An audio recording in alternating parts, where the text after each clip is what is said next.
आके दर्श दिखाना। सतगुरु का प्यार, सतगुरु शहंशाहों के शहंशाह, परवरदिगार हमारी जिंदगियों के मालिक हैं, जिन्होंने कठिन तपस्या कर करके तप किए, जप किए, हर एक प्राणी के सुधार के लिए अपने जीवन को लगा दिया कि परहित धर्म के लिए, परहित हम जीवों का उन्होंने उपकार करने के लिए इस धरा पर जन्म लिया। ब्रह्म ज्ञान का हमें ज्ञान दिया और सिखाया कि एको ब्रह्म द्वितीयो नास्ति, कि सारे संसार के अंदर उस परमात्मा का रूप देखो। उस पूरे संसार के अंदर है तो एक ही ब्रह्म है। गुरु महाराज जी सत्संग करते तो माइक को कहते कि ये माइक नहीं, ये लोहा है। इसमें जो आवाज आ रही है ये एक प्रकृति की, जो हम बिजली तत्व जिसे कहते हैं, ये अग्नि तत्व की आवाज है, और इसके अंदर जो वास्तविक रूप है वो लोहा है।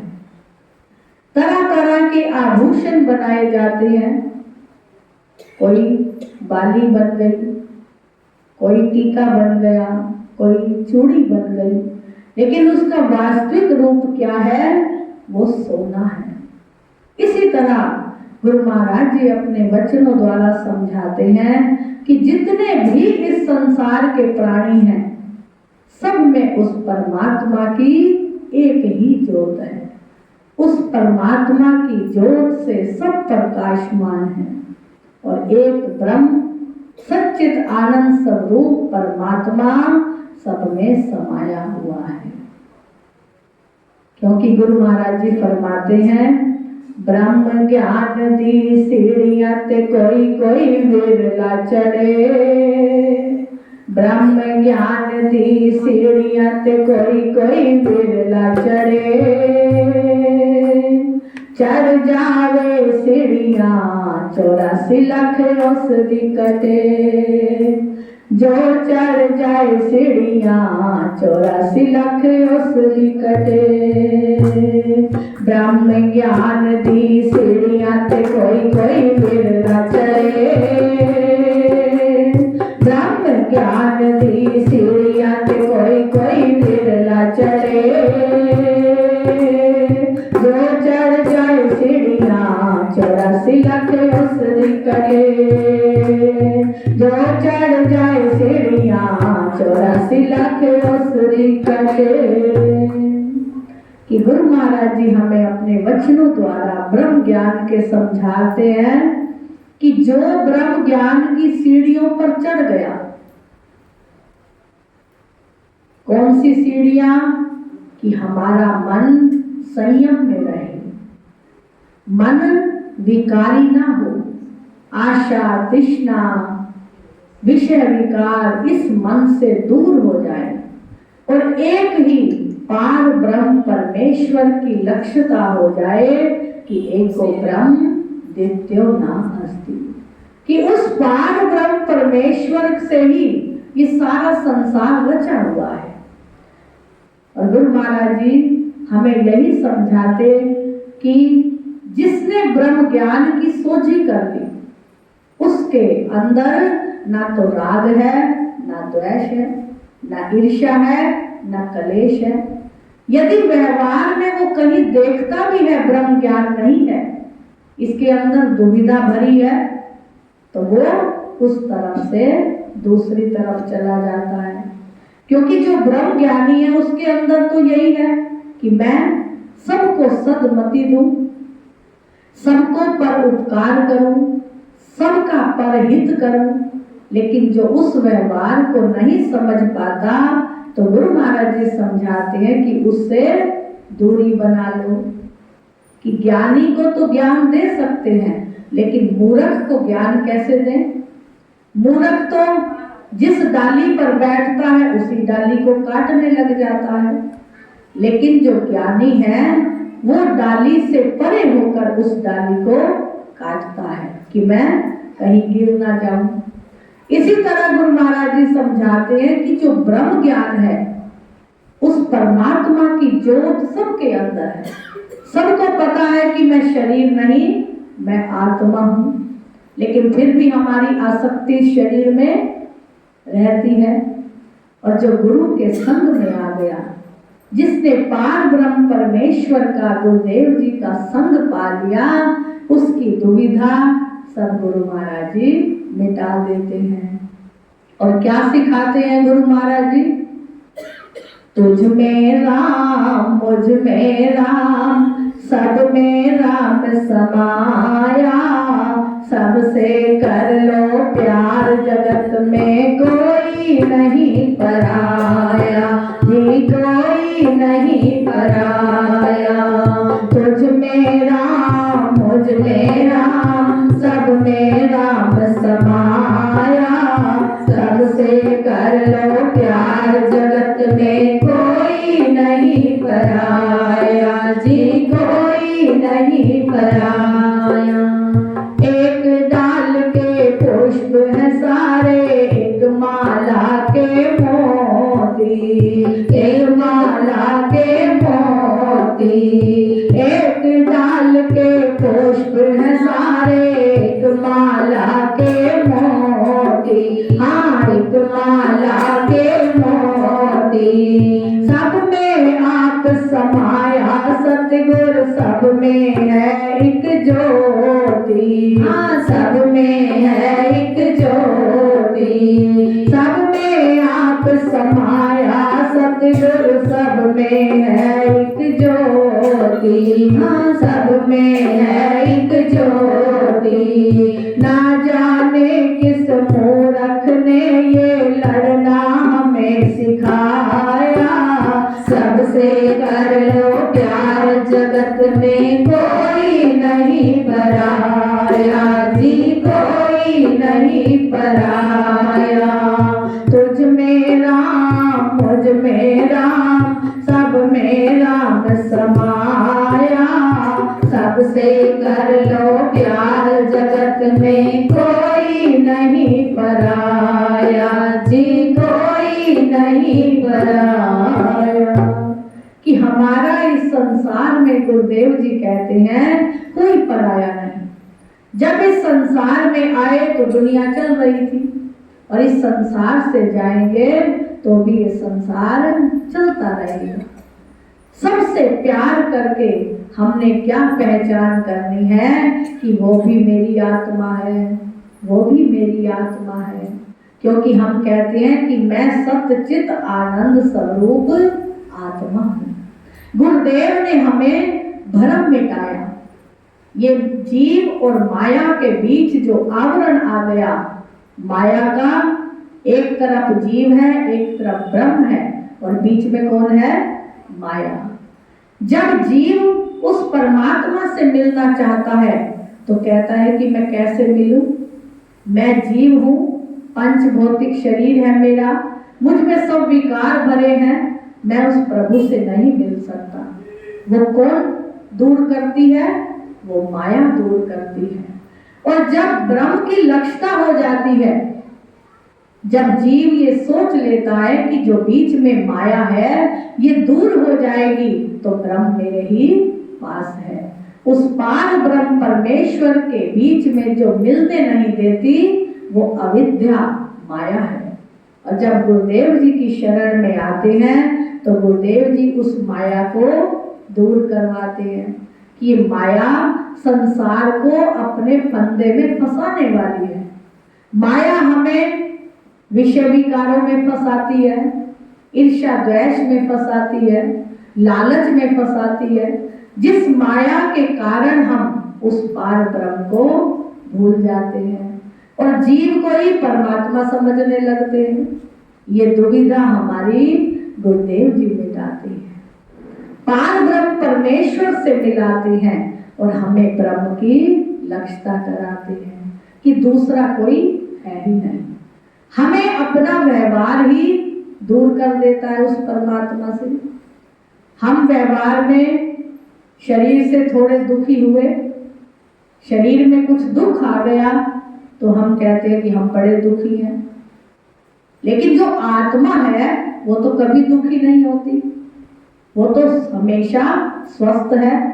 जो शरीर में दुख सुख आया उसने हमें आत्मा को भी भुला दिया।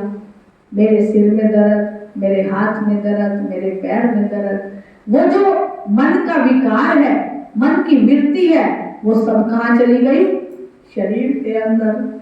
लेकिन गुरु महाराज जी हमें समझाते हैं कि शरीर से वृत्ति हटाकर हमें उस आत्मा की ओर लानी है, उस परमात्मा से पहचान अपनी करनी है कि जो शरीर है वो नश्वर है और आत्मा अजर अमर है।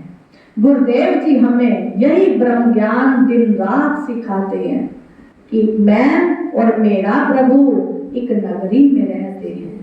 किस्मत की खूबी है कि दर्शन को तरसते हैं। है वो परमात्मा भी अंदर और आत्मा भी विद्यमान है। परमात्मा वो बड़ा सागर है और आत्मा छोटा सा बूंद मात्र है। और उस परमात्मा को मिलेंगे कब? जब उस पार ब्रह्म में मिल जाएंगे, जब शरीर की आसक्ति हट जाएगी, जब शरीर को जान लेंगे ये 5 तत्वों से बना है, इसमें कभी 5 तत्व घटेंगे और कभी बढ़ेंगे। जो मैं सच्चित आनंद स्वरूप आत्मा हूँ, मुझे इनसे कुछ भी लेश मात्र दुख नहीं है। दुख किसको है? शरीर को। और जो हम जान लेंगे कि आत्मा तो हमारी अजर अमर है, आत्मा हमारी स्वस्थ है, मैं उस परमात्मा की अंश हूँ, मुझे कोई भी शारीरिक दुख नहीं, मानसिक दुख नहीं, आध्यात्मिक दुख नहीं। इन दुखों से जब हम दूर होकर उस पार ब्रह्म परमेश्वर से अपने 10वें द्वार की ओर ध्यान लगाएंगे, 10वें द्वार की जब ध्यान लगाएंगे तो उस समय शरीर से आसक्ति हट जाएगी। और कहाँ चले जाएगा ध्यान? 9 द्वारों से ऊपर 10वें द्वार, जहाँ पार ब्रह्म का खेल होता है। ज्योति जगती अगम की बिन बाती बिनते, पार ब्रह्म का खेल है और पार ब्रह्म से मेल। जहाँ पार ब्रह्म परमेश्वर से मेल होता है, ऐसा ज्ञान हमें गुरुदेव जी सिखाते हैं कि तुम संसार में आए हो तो इस संसार में व्यस्त न रहो। इस संसार से दूर होकर उस पार ब्रह्म परमेश्वर से मिलने के लिए गुरुदेव की शरण में आए हो, उस 84 को मिटाने के लिए आए हो। हमारे गुरु महाराज जी ने परम पूज्य श्री संत प्रामानंद जी महाराज जी को पूरा अपना ब्रह्म ज्ञान दिया। और महाराज जी भी कहते थे जब कभी शरीर से अस्वस्थ होते तो हम कहते महाराज जी आज शरीर अस्वस्थ है, आज सत्संग पर मत जाओ। पूरी रात महाराज जी ने सिमरन करना, कहते कि आज सिमरन मत करो, आज सो जाओ। तो महाराज जी का ये उत्तर होता कि हमारा शरीर अस्वस्थ है, आत्मा अस्वस्थ नहीं है। हमने वो आत्मा से उस परमात्मा का मिलाप करना है। इस शरीर को तो हमने सब कुछ दिया, भोजन दिया, जल दिया, हवा दी, लेकिन उस पार ब्रह्म से जब मिलने का समय आया तो हम शरीर से सो जाएं। हमने जागना है, ना जाने कब ये शरीर सो जाए और आत्मा ना जाग पाए। तो इसीलिए आत्मा को हर समय जगाना है कि तू शरीर नहीं, तू आत्मा है। मन से ये संकल्प रोज लेना है कि मैं शरीर नहीं, मैं आत्मा हूँ। शरीर में सिर दर्द हुआ, हमने कहा आज सिर दर्द है, आज नहीं उठते, आज हमें कोई काम नहीं करना, तो क्या आत्मा भी तृप्त हुई? शरीर को भूख प्यास लगी, हमने अन्न दे दिया, जल दे दिया, लेकिन आत्मा को क्या दिया? महाराज जी कहते हैं कि आत्मा को हमने भजन देना है। आत्मा का भजन, भोजन क्या है? आत्मा का भोजन है भजन और शरीर का भोजन है खाना पीना। तो इसीलिए हमने उस ब्रह्म की पहचान करने के लिए उस पार ब्रह्म परमेश्वर से मिलना जरूरी है, जिसलिए हमें संसार में जन्म मिला है। महाराज जी ने अपना पूरा जीवन गुरु महाराज जी के ध्यान में बिताया और हर तरह से सेवा करके हर जीव को यही सिखाया कि गुरु महाराज जी के चरणों की पूजा करनी है, आराधना करनी है, सेवा करनी है। यदि हम इनकी पूजा सेवा में लग जाएंगे तो शरीर में कोई रोग नहीं आएगा। गुरु महाराज जी हमारे बहन जी के घर आते तो वहाँ दोनों तीनों टाइम सत्संग होता। संगतों के घर भी गुरु महाराज जी जाते और फिर गुरु महाराज जी सब संतों को बिठाकर ब्रह्म ज्ञान पढ़ाते। ब्रह्म ज्ञान ऐसा पढ़ाया कि शरीर की आसक्ति ही मिटा दी। देखिए इस उम्र में भी बहन जी को शरीर में कोई भी दुख तकलीफ हो तो कहते हैं सत्संग के समय मुझे घर नहीं बैठना।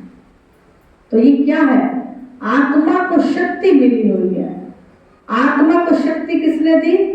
गुरु महाराज जी ने। और गुरु महाराज जी जिसके संग में आ गए उसका जीवन उज्जवल हो गया। कि गुरु का संग तो हम करते हैं, लेकिन जिसने आत्मिक संग गुरु का किया उसके जीवन की काया ही बदल जाती है। तभी गुरुदेव हमें पारस जैसा चमकाते हैं, सोने जैसा चमकाते हैं। जो उनकी शरण में जिस भाव से आता है, गुरु का संग मिला पारस का और हमने संग किया शरीर से। इस सत्संग में आए, बैठे, आनंद लिया और चले गए। तो संग किसका मिला? शरीर का। तो रंग भी शरीर जितना ही चढ़ेगा। यदि शरीर को त्याग हमने आत्मा से गुरुदेव का संग किया तो हमें आत्मिक शक्ति गुरुदेव देते हैं। आत्मिक शक्ति देते हैं कि मैं हमेशा स्वस्थ हूँ, मैं आत्म स्वरूप हूँ, मैं सच्चित आनंद स्वरूप आत्मा प्रभु से मिलने के लिए इस संसार में आया हूँ। जो ये विचार कर लेता है कि मैं राग द्वेष से दूर हूँ, माया से दूर हूँ, मेरा सतगुरु से आत्मा का संबंध है। कि एक गुरु वो है जो हमें विद्या देते हैं और एक गुरु वो है जो ब्रह्म ज्ञान देते हैं। जो ब्रह्म ज्ञानी गुरु है, ब्रह्मनिष्ठी है, वो हमें इस संसार सागर से पार करते हैं, हमें 10वें द्वार तक पहुंचाकर हमारे जीवन को सुधारते हैं, हमारे जीवन का कल्याण करते हैं। फिर हमें बार बार इस जीवन में नहीं आना पड़ता, बार बार 84 के दुख नहीं सहन करने पड़ते। इसीलिए पूर्ण गुरु किसी किसी को मिलते हैं। एक गुरु मिलेंगे शारीरिक, हाँ भाई ठीक हो, हाँ ठीक है, पूछ लिया हाल चाल, चलो भाई। एक गुरु होते हैं ब्रह्म ज्ञानी, जो पूछते हैं कि तुमने कितना सिमरन किया, कितने अब तक श्वास गफलत में बिताए। जो गफलत में बिता दिए अब उन्हें भूल जाओ, अब उन्हें नाम सिमरन में लगा दो। तभी संत कहते हैं कि मार गुरु की कीमिया, करे मनोरूकन का। अष्टावकर ने मार झाड़ के शुद्ध किया था जन का। अष्टावकर जी के शरीर में 8 बल थे, उनका शरीर टेढ़ा मेढ़ा था। जब राजा जनक ने कहा कि ये सच या वो सच, तो उस समय किसी को समझ में नहीं आया। जो शारीरिक आसक्ति वाले साधु संत थे सब आए हुए, लेकिन किसी को समझ नहीं आया राजा जनक कह क्या रहे हैं। लेकिन जब अष्टावकर जी आए तो उन्होंने सब उनका भ्रम दूर कर दिया। कहा कि राजा जनक, जो तूने सपन देखा है, तू भिखारी हो गया, भूखा प्यासा था और उसमें तू अपने आप को देखकर दुखी हुआ कि मैं भिखारी हूँ, मुझे खाने पीने को कुछ नहीं मिला। और जब तू जागर सपन में आया तब तुझे लगा कि मैं एक राजा हूँ। जो मुझे सपन आया मैं भिखारी बन गया वो सच है, जो राजा बना हूँ वो सच है। तो अष्टावकर जी ने भ्रम को मिटाया कि जो तूने रात को सपन देखा नींद में, वो भी झूठा, और जो ये संसार है इसमें तू राजा बना हुआ, ये भी एक सपन है, ये भी झूठा है। सच तो कुछ और है। सच क्या है कि उस पार ब्रह्म सच्चिदानंद से जब तेरा मेल हो जाएगा, उस समय तुझे ज्ञान होगा कि मैं पार ब्रह्म परमेश्वर का रूप हूँ। ये भ्रम अष्टावक्र जी ने मिटाया, और राजा जनक उनके चरणों में सेवा में रहे तो उन्होंने राजपाट भी चलाया, और क्या कहलाए? विदेह मुक्त। इस देह के होते हुए भी उन्होंने ब्रह्म ज्ञान को पा लिया। संसार में देह में आसक्ति नहीं रखी, जो देह में हो रहा है दुख सुख उसे भी छोड़ दिया, जो संसार के दुख सुख है उन्हें भी देखा, लेकिन जो आत्मिक ज्ञान था वो पाकर गुरु की शरण में अपना कल्याण कर लिया। ऐसे पार ब्रह्म सतगुरु हमारे गुरु महाराज जी, जिन्होंने सबका कल्याण किया, सबको ज्ञान दिया, उपदेश दिया, कभी अपने लिए कुछ नहीं मांगा, कभी कोई इच्छा नहीं की, और हर आश्रम का ये नियम बना दिया कि किसी से कुछ मांगना नहीं, जो अपने आप सेवा कर दे, तुमने किसी को नहीं कहना। श्रद्धा की सेवा, भाव की सेवा गुरु महाराज जी ने रखी, और वहां सबका कल्याण कर दिया। किसी ने कुछ दे दिया तो ठीक, किसी का दुख देखा गुरु महाराज जी ने तो वहां दुख दूर कर दिया, वहां कोई इच्छा प्रकट नहीं की। किसी ने सत्संग करवाया तो कोई लालच नहीं किया। ऐसे पार ब्रह्म गुरुदेव ढूंढने से भी नहीं मिलते। आज के समय में ऐसे पूर्ण गुरु मिलने बहुत कठिन है।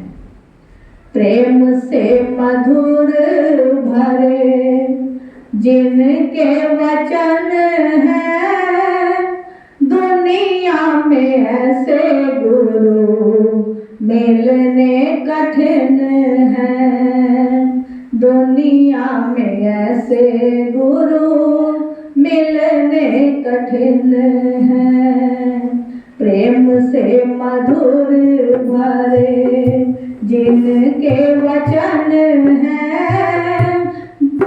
प्रेम से मधुर भरे जिनके वचन है, दुनिया में ऐसे गुरु मिलने कठिन है। दुनिया में ऐसे गुरु मिलने कठिन है। कि हमें पूर्ण सतगुरु मिले, ब्रह्म ज्ञानी मिले, ब्रह्मनिष्ठ मिले। ऐसे गुरुदेव जी की जितनी हम सेवा करें, भक्ति करें, वो हमारे सौभाग्य है। उनके चरणों में आकर अपना कल्याण करें और इस जीवन का उद्धार करें, सुधार करें, भव से बेड़ा पार करें। बोलो श्री गुरु महाराज की जय। बोलो परम पूजनीय श्री संत ब्रह्मानंद महाराज की जय। ओम नमः